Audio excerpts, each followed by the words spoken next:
शिव कहते हैं, सांसारिक कामों में लगे हुए अवधान को 2 श्वासों के बीच टिकाओ। इस अभ्यास से थोड़े ही दिन में नया जन्म होगा।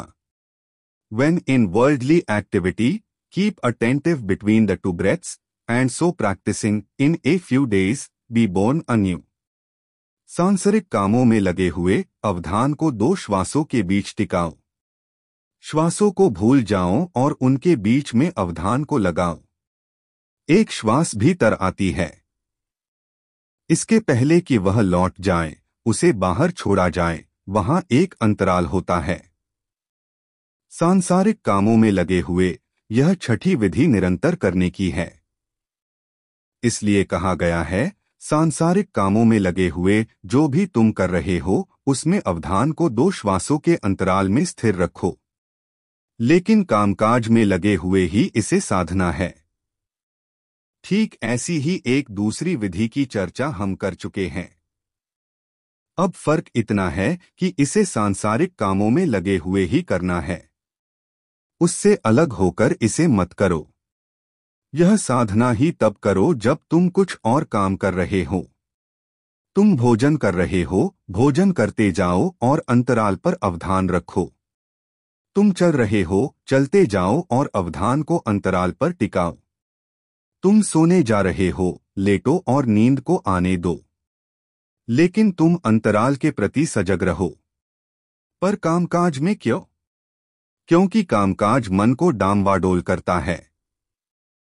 कामकाज में तुम्हारे अवधान को बार बार भुलाना पड़ता है। तो डामाडोल न हो, अंतराल में स्थिर रहें। कामकाज भी न रुके, चलता रहे। तब तुम्हारे अस्तित्व के 2 तल हो जाएंगे, करना और होना। अस्तित्व के 2 तल हो गए, एक करने का जगत और दूसरा होने का जगत। एक परिधि है और दूसरा केंद्र। परिधि पर काम करते रहो, रुको नहीं, लेकिन केंद्र पर भी सावधानी से काम करते रहो। क्या होगा? तुम्हारा कामकाज तब अभिनय हो जाएगा। मानो तुम कोई पाठ अदा कर रहे हो। उदाहरण के लिए, तुम किसी नाटक में पाठ कर रहे हो। तुम राम बने हो या क्राइस्ट बने हो। यद्यपि तुम राम या क्राइस्ट का अभिनय करते हो, तो भी तुम स्वयं बने रहते हो। केंद्र पर तुम जानते हो कि तुम कौन हो और परिधि पर तुम राम या क्राइस्ट का या किसी का पाठ अदा करते हो। तुम जानते हो कि तुम राम नहीं हो, राम का अभिनय भर कर रहे हो। तुम कौन हो तुमको मालूम है। तुम्हारा अवधान तुम में केंद्रीय है और तुम्हारा काम परिधि पर जारी है। यदि इस विधि का अभ्यास हो तो पूरा जीवन एक लंबा नाटक बन जाएगा।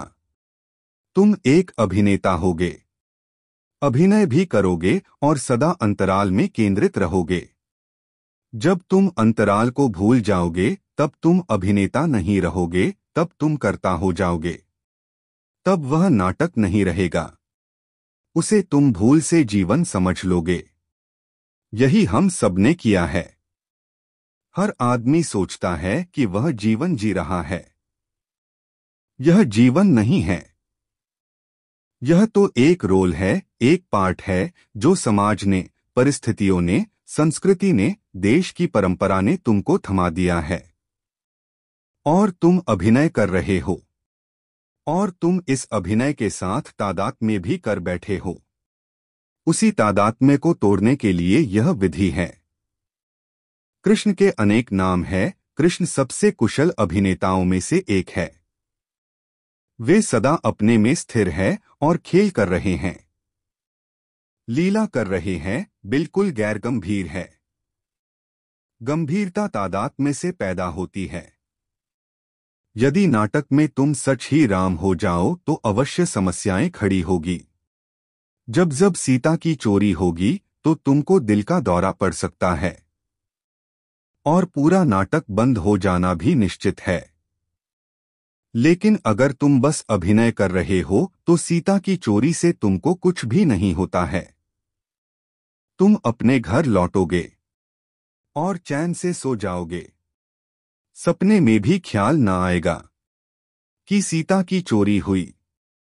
जब सचमुच सीता चोरी गई थी तब राम स्वयं रो रहे थे, चीख रहे थे और वृक्षों से पूछ रहे थे कि सीता कहाँ है, कौन उसे ले गया। लेकिन यह समझने जैसी बात है, अगर राम सच में रो रहे हैं और पेड़ों से पूछ रहे हैं, तब तो वे तादाम्यता कर बैठे, तब वे राम न रहे, ईश्वर न रहे, अवतार न रहे। यह स्मरण रखना चाहिए कि राम के लिए उनका वास्तविक जीवन भी अभिनय ही था। जैसे दूसरे अभिनेताओं को तुमने राम का अभिनय करते देखा है, वैसे ही राम भी अभिनय कर रहे थे, निसंदेह एक बड़े रंगमंच पर। इस संबंध में भारत के पास एक खूबसूरत कथा है। मेरी दृष्टि में यह कथा अद्भुत है। संसार के किसी भी भाग में ऐसी कथा नहीं मिलेगी। कहते हैं कि वाल्मीकि ने राम के जन्म से पहले ही रामायण लिख दी। राम को केवल उसका अनुगमन करना था, इसलिए वास्तव में राम का पहला कृत्य भी अभिनय ही था। उनके जन्म के पहले ही कथा लिख दी गई थी, इसलिए उन्हें केवल उसका अनुगमन करना पड़ा। वे और क्या कर सकते थे। वाल्मीकि जैसा व्यक्ति जब कथा लिखता है, तब राम को अनुगमन करना होगा। इसलिए एक तरह से सब कुछ नियम था। सीता की चोरी होनी थी और युद्ध का लड़ा जाना था। यदि यह तुम समझ सको तो भाग्य के सिद्धांत को भी समझ सकते हो। इसका बड़ा गहरा अर्थ है। और अर्थ यह है कि यदि तुम समझ जाते हो कि तुम्हारे लिए यह सब कुछ नियम है, तो जीवन नाटक हो जाता है। अब यदि तुमको राम का अभिनय करना है, तो तुम कैसे बदल सकते हो। सब कुछ नियत है, यहां तक कि तुम्हारा संवाद भी, डायलॉग भी। अगर तुम सीता से कुछ कहते हो तो वह किसी नियत वचन का दोहराना भर है। यदि जीवन नियत है तो तुम उसे बदल नहीं सकते। उदाहरण के लिए, एक विशेष दिन को तुम्हारी मृत्यु होने वाली है, यह नियत है। और तुम जब मरोगे तब रो रहे होगे, यह भी निश्चित है। और फलां फलां लोग तुम्हारे पास होंगे, यह भी तय है। और यदि सब कुछ नियत है, तय है, तब सब कुछ नाटक हो जाता है। यदि सब कुछ निश्चित है तो उसका अर्थ हुआ कि तुम केवल उसे अंजाम देने वाले हो। तुमको उसे जीना नहीं है, उसका अभिनय करना है। यह विधि, छठी विधि, तुमको एक साइकोड्रामा, एक खेल बना देती है। तुम दो श्वासों के अंतराल में स्थिर हो और जीवन परिधि पर चल रहा है। यदि तुम्हारा अवधान केंद्र पर है तो तुम्हारा अवधान परिधि पर नहीं है। परिधि पर जो है वह उपावधान है, वह कहीं तुम्हारे अवधान के पास घटित होता है।